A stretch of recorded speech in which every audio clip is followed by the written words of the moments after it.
Hello everyone, welcome to a 10 minute study series. तो आज हम मॉड्यूल सी में चैप्टर 45 का पार्ट 3 स्टार्ट कर रहे हैं, in which we are going to discuss about the NICNET. आप ईसीएस के बारे में जानेंगे and Aadhaar enabled payment system. तो आफ्टर वाचिंग दिस वीडियो आपको क्लियरली पता चल जाएगा इस पर्टिकुलर टॉपिक की importance examination point of view से, कितनी डेप्थ में आपने इसको पढ़ना है और कौन कौन से क्वेश्चन आप एक्सपेक्ट कर सकते हैं एग्जाम में। एंड अगर आप जैप को टारगेट कर रहे हो ना 2025 को, तो you should have a fair idea of previous year questions, most important topic and important MCQs, जिसका हमने बहुत ही बढ़िया पीडीएफ डॉक्यूमेंट तैयार किया है। डिस्क्रिप्शन बॉक्स में लिंक दिया हुआ है, आप वहां से फाइल को एक्सेस कर सकते हैं। तो चलिए स्टार्ट करते हैं विद आवर टुडेस टॉपिक। तो आज हमने स्टार्ट करना है हमारा निक नेट के बारे में। देखो निक नेट क्या है। तो निक नेट बेसिकली सेट किया था in year 1976 by National Informatics Centre, जो कि गवर्नमेंट ऑफ इंडिया की ऑर्गेनाइजेशन है।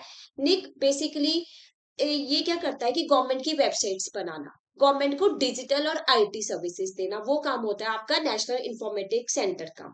तो निक नेट क्यों बनाया गया? ये था इंडिया का लार्जेस्ट वाइड एरिया नेटवर्क है ये, जहां पे जैसे गवर्नमेंट की जो ऑफिसेज है ना, जो ऑल ओवर द इंडिया है, जैसे स्टेट गवर्नमेंट अलग है, सेंट्रल गवर्नमेंट दिल्ली में है, और बाकी हर एक स्टेट की, हर एक एरिया की गवर्नमेंट ऑफिसेज अलग अलग जगह पे सेटअप है ना, तो आपस में कैसे कम्युनिकेशन रखेंगे, that they are going to do through NICNET. वो कैसे पॉसिबल होता है? तो निकनेट एक satellite based nationwide communication network है, जो वाइड एरिया नेटवर्क का ही टाइप है। तो यहाँ पे ना सैटेलाइट्स के थ्रू कम्युनिकेशन की जाती है, ना कि टावर्स के थ्रू। तो सैटेलाइट्स के थ्रू जो भी गवर्नमेंट ने आपस में इंफॉर्मेशन शेयर करने, जैसे लेह लद्दाख में गवर्नमेंट का ऑफिस है, अब वो कम्युनिकेशन करना चाहते हैं दिल्ली सेंट्रल ऑफिस के साथ, तो वो कैसे करेंगे? थ्रू निकनेट करेंगे। तो ये सिक्योर रहता है through VPN and secure Wi-Fi services के थ्रू। तो एनआईसी प्रोवाइड करते हैं आपको ICT and e governance support to the government, वही की आपकी वेबसाइट डिजिटल सर्विसेज बनाना, जैसे e hospital, e market place, ये एक्सक्यूज मी, ये सारे निकनेट के ही टाइप है। तो एनआईसी फैसिलिटेट करता है electronic delivery of services to government, government to government services, जैसे सेंट्रल और स्टेट गवर्नमेंट की आपस में कोई कम्युनिकेशन है, कोई और प्रोडक्ट्स उन्होंने आपस में शेयर करने हैं। Business, government to business services, कि कोई परचेज करनी है बिजनेस ने गवर्नमेंट की वेबसाइट से, तो वो कर सकते हैं इसके थ्रू। गवर्नमेंट टू सिटीजन, आप आधार अपडेट करा रहे हो, आधार बनवा रहे हो, पासपोर्ट के लिए अप्लाई कर रहे हो, that you are going to do through this websites. और गवर्नमेंट टू एम्प्लॉय, तो एम्प्लॉयज की सैलरीज, ये पेंशन्स, ये सारी स्कीम्स करनी है, तो वो निकनेट के थ्रू होगी। तो बैंक भी इंडिया में अलाउ कर रहे हैं इस कनेक्टिविटी को निकनेट के थ्रू फॉर ईमेल सर्विसेज। तो जो अब उनका ईमेल नेटवर्क है बैंक का, वो निकनेट के थ्रू अब क्या है, कनेक्ट हो रहा है। ठीक है।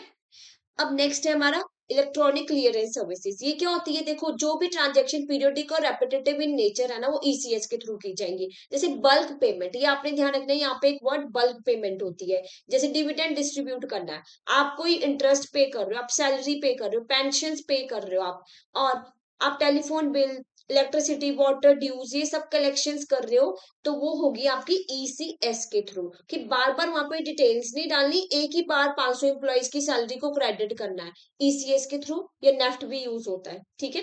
तो ये जो चिप चैप चैट्स आप देख पा रहे हो ना यहाँ पे, ये चिप्स चैप्स चैट, ये है क्लियरिंग हाउसेस यूएसए के, यूके एंड हांगकांग के। जैसे इंडिया का ईसीएस है, वैसे ही ये इन कंट्रीज के हैं। तो ये बल्क ऑफ फंड्स ट्रांसफर जो भी वो करते हैं ये कंट्रीज, वो इस ऑटोमेटेड क्लियरिंग हाउसेस के थ्रू करती है।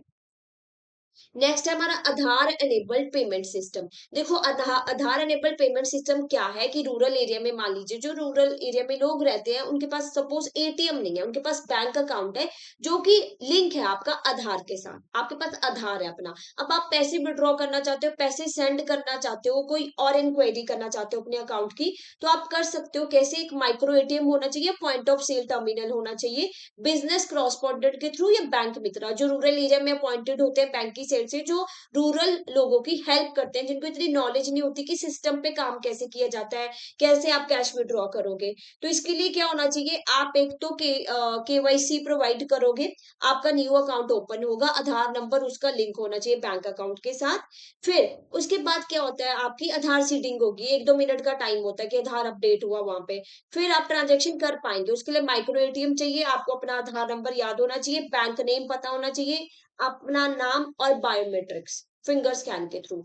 तो कोई ट्रांजेक्शन कॉस्ट नहीं लगेगी इसमें कस्टमर को, जबकि मर्चेंट या बिजनेस कॉरस्पॉन्डेंट चार्ज किए जा सकते हैं, पेड होते हैं, वो बैंक के डिस्क्रिप्शन के ऊपर है कि बैंक उनको क्या पेमेंट कर रहा है। सर्विसेज क्या यूटिलाइज कर सकते हैं आप? बैलेंस इंक्वायरी कर सकते हो, कैश विड्रॉल कर सकते हो, cash deposit, Aadhaar to Aadhaar fund transfer किए जा सकते हैं, पेमेंट ट्रांजेक्शन आप कर सकते हो। और यहाँ पे बैंक लिमिट डिफाइन करते हैं, आरबीआई ने ऐसा कोई लिमिट सेट नहीं की है कि कितने फंड ट्रांसफर किए जा सकते हैं। तो ये था हमारा आज का टॉपिक, और इसके रिगार्डिंग आपका होमवर्क क्वेश्चन है कि व्हाट इज निक नेट, तो आप इसका आंसर कमेंट बॉक्स में जरूर कीजिएगा।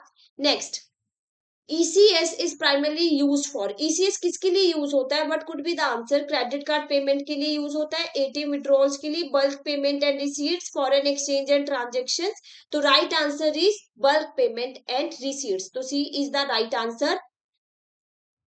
सो दैट्स ऑल। अब हम नेक्स्ट डिस्कस कर लेते हैं अपने कोर्स के बारे में। देखो, अगर आप जैप को इन वन अटेम्प्ट टारगेट कर रहे हो ना, you want to clear your GATE 2025 जो नवंबर में है, तो we have a master course for you, जिसमें क्या होगा, इन 4 सब्जेक्ट्स का आपको कॉन्सेप्ट क्लासेस होंगी, लाइव क्लासेस होंगी एग्जाम से पहले, जहां पे आपका क्या होगा, विद एमसीक्यूज जो है, शॉर्ट नोट्स प्रोवाइड किए जाएंगे, आपकी टेस्ट सीरीज होंगी, प्रीवियस ईयर क्वेश्चन डिस्कस किए जाएंगे, एंड कॉन्सेप्ट क्लासेस में आपकी रिकॉर्डेड क्लासेस होती हैं जो कि आप सुन सकते हो, और जो इंपॉर्टेंट टॉपिक्स होंगे इसमें। तो इसके लिए आप कूपन कोड यूज कर सकते हो जैप 75, डिस्क्रिप्शन बॉक्स में लिंक दिया हुआ है वेबसाइट्स का।